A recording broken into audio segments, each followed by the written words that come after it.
Okay, we call it Around the Movie Block with The Rock. All right, to talk about a movie called The Best of Enemies, here is our movie critic. He is Rocco Tasafume. Thank you very much, Howie. The movie is indeed called The Best of Enemies. It is directed by Robin Bissell, and it stars Taraji P. Henson and Sam Rockwell. Howie and I went to go see this movie together, and I just want to say first and foremost is that Howie and I, we really love going to movies together, and I definitely feel like his choices for movies are always like the most interesting movies. I feel like that should be said right off the bat. Like, he picks movies that are smart, movies that have great ideas to them, and he loves movies based on true stories, and I definitely feel like that often makes for really great, interesting, compelling movies. In regards to the plot of this movie, it is based on a true story. It tells of civil rights activist Ann Atwater, played by Henson, who faces off against C.P. Ellis, who is the exalted Cyclops of the Ku Klux Klan, played by Rockwell, in 1971 Durham, North Carolina, over the issue of school integration.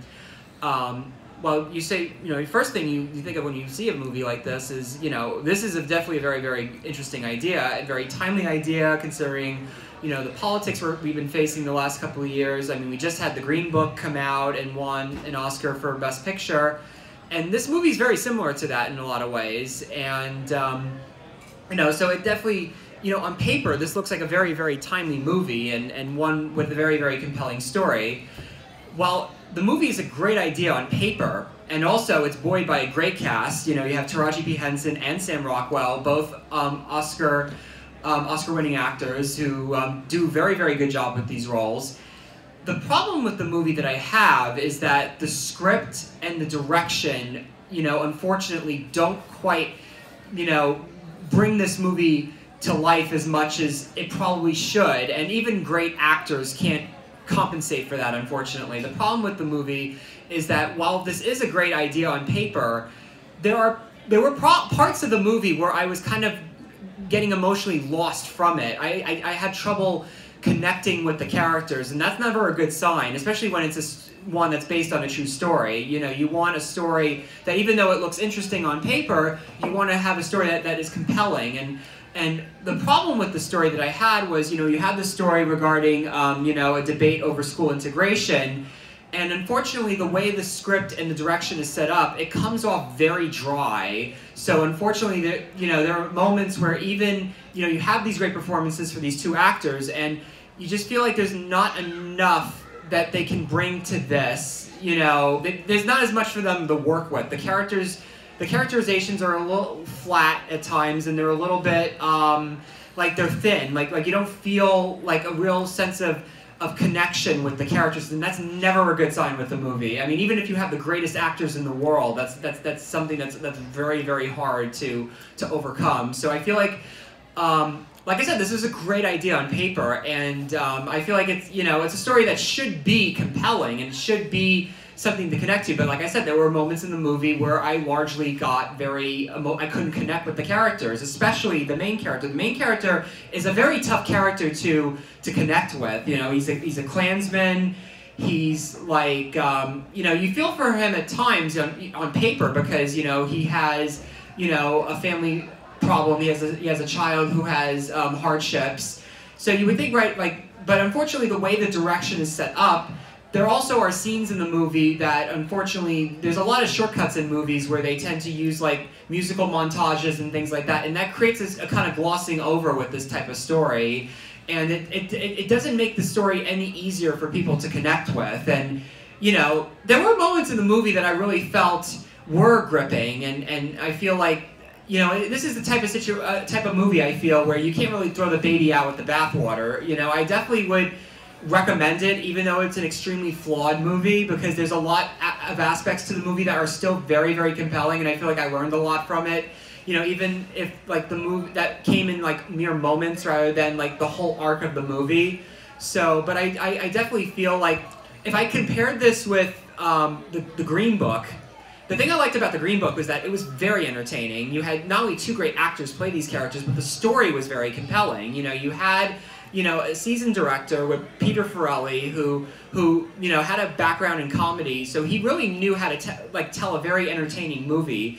And unfortunately, sometimes entertainment value does matter a lot, regardless of the compelling idea of a movie. You have to keep the audience members engaged with this kind of thing. And I just, unfortunately, as much as this movie has incredible good intentions, and you feel kind of sad in saying this, there were moments where the entertainment value just wasn't completely there, and I felt like the movie kind of had like a limp noodle kind of feeling. I felt like it was just kind of chugging along without that kind of real emotional resonance that a movie like this really needs for, you know, an audience to really embrace it. So like I said, what you have ultimately is an okay movie, a movie that's still relatively fascinating because of the idea of the movie and the story behind the movie, but unfortunately it lacks that kind of very important entertainment value that you need in a movie, and you also that strong sense of characterization that you need in a movie where you really can, you know, connect with these characters, especially important characters like Ann Atwater,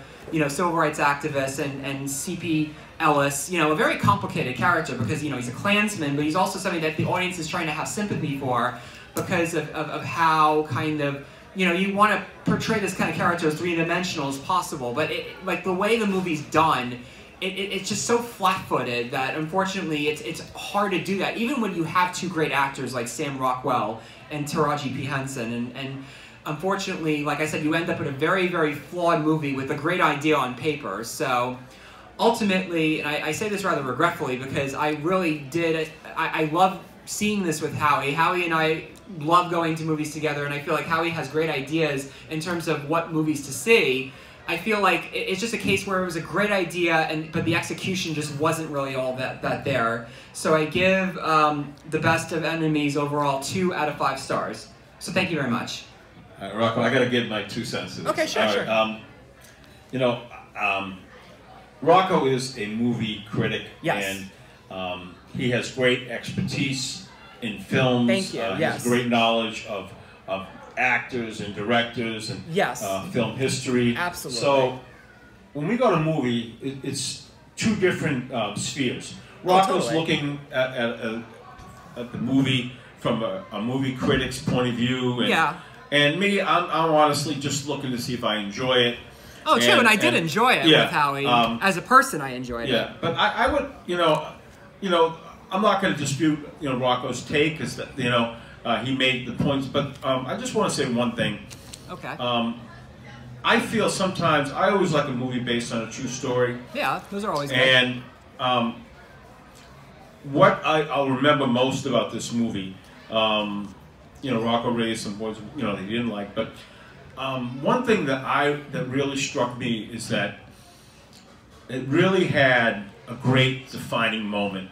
Yes. Which sometimes I think you're going to remember most about the movie. And to me, I agree, the greatest scene and the defining moment in this movie, which I'll long remember, is, yes, you know, the whole, there was a big debate about whether, you know, this was back in 1971 yes, in a southern state, and it was whether or not they would vote on integration.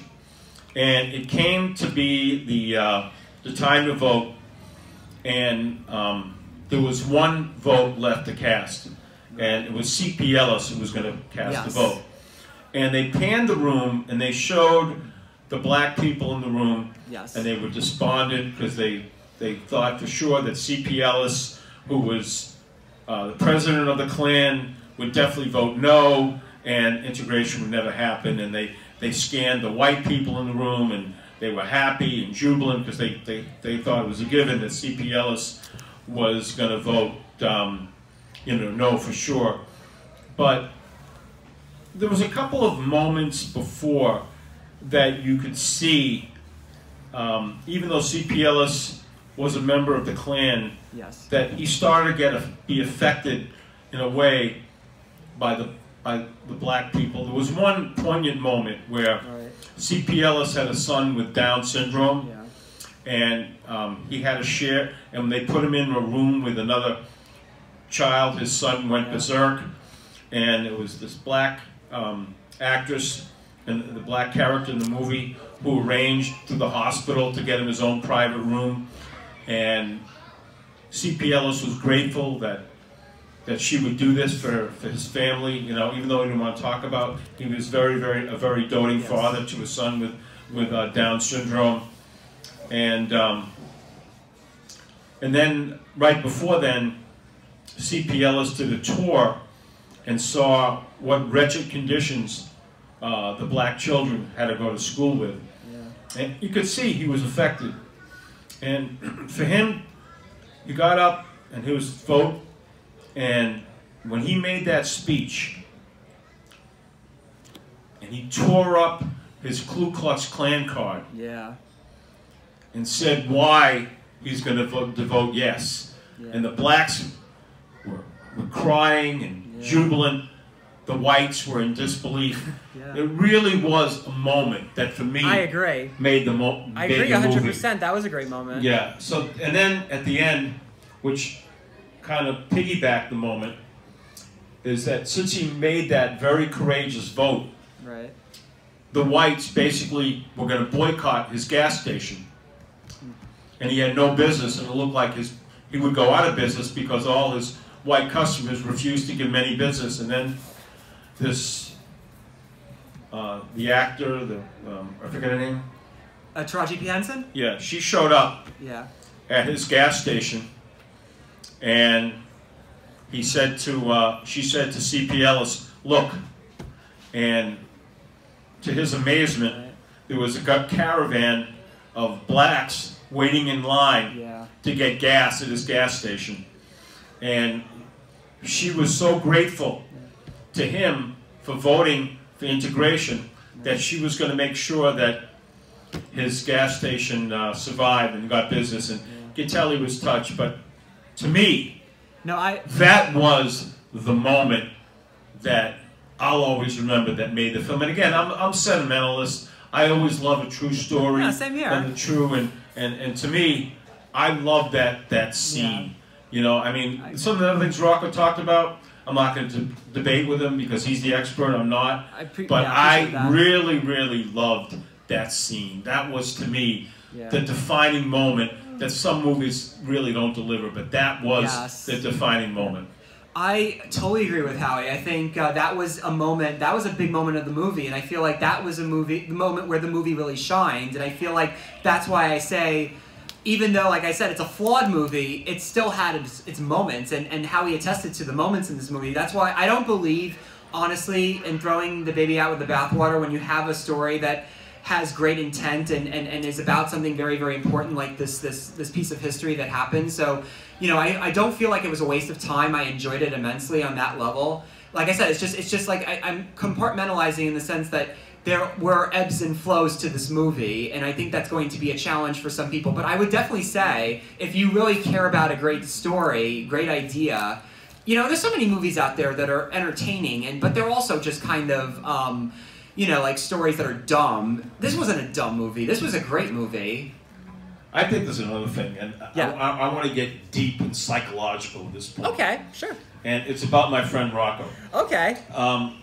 You know, I think when Rocco brought up Green Book and brought about The Best of Enemies. The Best of Enemies, I think there's one big difference that Rocco's probably not even thinking about that when you compare the two movies, and that's this. I think with Green Book, the two main characters were both very likable characters. Yes. One was a talented musician, the other was a family man with attitude. And they were both extremely likable characters. Totally. This Ellis character was a racist for the most of the movie. Yeah. And said terrible things about blacks. Yes. And was a very unlikable character. So maybe Rocco, in a deep psychological way, right, you know, because you love everyone, you're a positive person, that it was really hard to relate to a character who was really, you know, until the very end, until he saw, until like an epiphany came to him, you know, when something penetrated him, he was really a horrible human being until the end. So it's a challenge. Maybe I agree. I agree. I agree totally. I think, like I said, this will, I feel like, be more challenging than Green Book for a lot of people. I think with the Green Book, like you said, there were two likable characters, and you felt like you could kind of enjoy the journey with them. With this, it was like I said, it had ebbs and flows. There were times where you had a harder time connecting emotionally with the character, especially a character like this. Like I said, he's a Klansman. He has these kind of very specific views that, I think, emotionally you're not going to be able to latch onto quite as easily. But like I said, it's a great story. Like in terms of the friendship between the Klansman and the civil rights activists, on paper, it's a great idea because, I think, you have these kind of movies that talk about these really hard things like racism and all that. I think it's very, very important that we have movies that talk about these kinds of difficult things. But unfortunately, it's a challenge to kind of translate that always into something that a regular, general audience is going to fully engage with, unfortunately. And it's one of those movies that, like I said, has the best of intentions, and, it's a smart movie, it has great ideas, but I feel like things like that are just difficult for a lot of people emotionally to connect with. Like I said, there were moments that were very, very emotional, just like you said, the ending particularly was a great scene. But unfortunately, I guess the problem with it is that there weren't enough moments like that consistently through the movie, and I feel like unfortunately that makes it fall a little bit short, in terms of being the kind of movie that you'll be able to engage with for the full 2 hours of the movie, basically. Okay. All right. Thank you very much, Rocco.